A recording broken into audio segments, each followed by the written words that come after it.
everyone. On this very dark man EFCC matter, there are a lot, a lot of angles are coming out of it and different ways. One of them is Oseni, Rufai and EFCC. So there's a face-off between Oseni, Rufai and EFCC.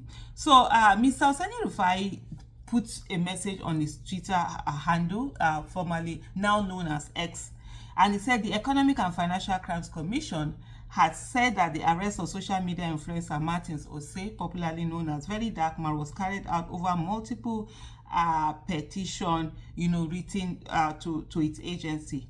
The anti-graft agency confirmed to the BBC News Pidgin through its spokesperson Dele Oyewale on Monday.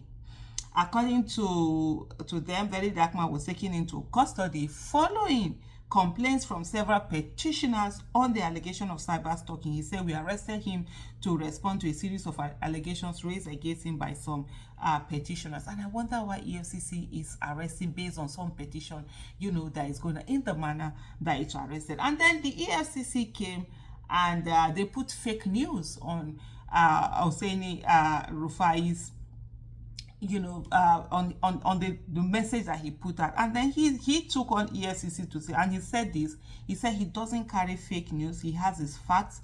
EFCC kindly make amends. He said that because he was very vehement about that. And one of the things he said in another message that Oseni Rufai put out, Mr. Oseni Rufai, he said, EFCC, you posted my story as fake news when I only quoted what many media houses have stated. I have my facts. Do the needful. I didn't spread any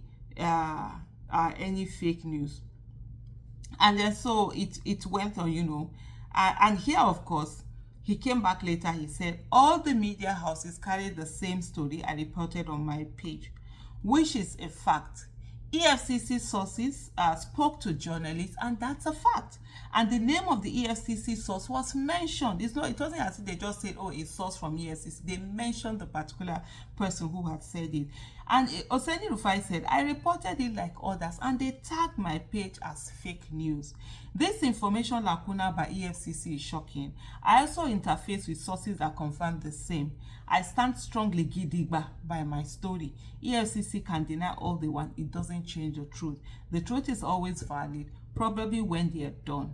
Tagging the story fake news by EFCC doesn't make it fake. In a bid to save face, I solidly stand by so he's saying that EFCC in a bid to save face is the reason why they did what they did. And then Oseni Rufai said, I solidly stand by my reporting, and the EFCC, knows this. And of course, he went on to show the different media houses also that have reported the same story that he reported, and that they got the story from the spokesperson of EFCC having put this down.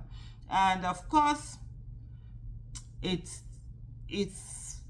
still there. So because Oseni Rufai, he feels very aggrieved over this. You know what it is? It's a journalist who takes time to do whatever, to report whatever it's reporting and ensure it's verifiable, it's verified, and that he has put something out, and they're trying to, sort of like, what's the word I'm looking for now? So sort of like negate what he's doing, and so make him not to be one that you expect to get verifiable information from. Oseni Rufai still on it, hours later he talked about, he said he personally verified the story on VDM from EFCC's sources, and they confirmed it to me before I relate what BBC reported, because some people were like, oh, why would you just go and carry news from BBC that BBC has said? You are also a reporter. Why? And he said no, yeah, even though he was talking about reporting what BBC had said, but he also verified, he had verified and confirmed that verification before he went on, and they had confirmed the story that he had, and he verified from multiple stories. And so he found that writing fake news on his story is falsehood, and that EFCC knows it. He said he has facts to back up his claims. If I don't have facts, I will not speak. I stand by my story, said Oseni Rufai. So at this time it's just sort of like a war, how do they put it now?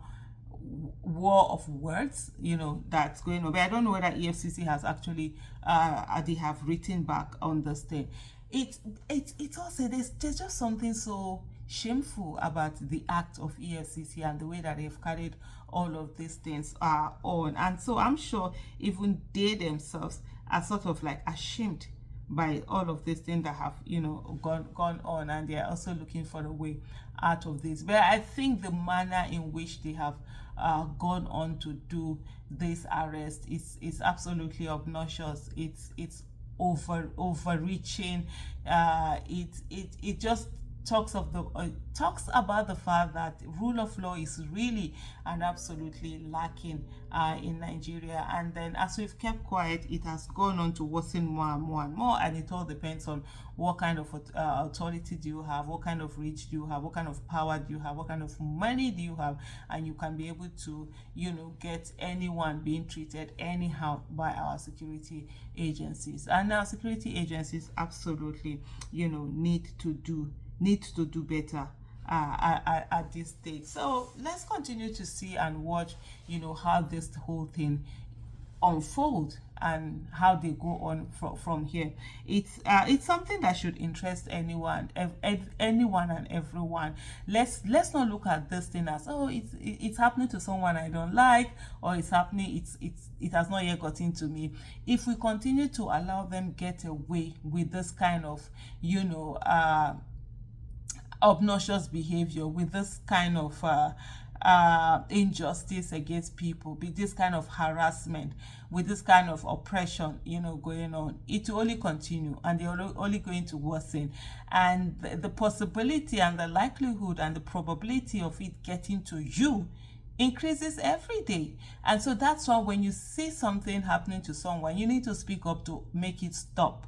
Like I always say to people, when we're fighting for justice, it doesn't matter whether you like someone, you don't like someone, you like what they're doing, you don't like what they're doing, you like their choices or you don't like their choices. All that matters is that is it an injustice? And that's it. And as long as it's an injustice, you speak against it, you stand against it, you face the perpetrator, you stand with the victim, you face the perpetrator, and you sort of like challenge them head on what it is they are doing. In that way, you have a higher chance, a higher probability of it not coming to you, not coming to meet you. But if you just sit down and do not do anything, I bet you it's only a matter of time before you begin to say, Nigeria also happened to me. I find it so ridiculously annoying when I hear people say, I never thought Nigeria would happen to me. So I'm looking at them.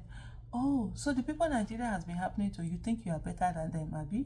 Okay now.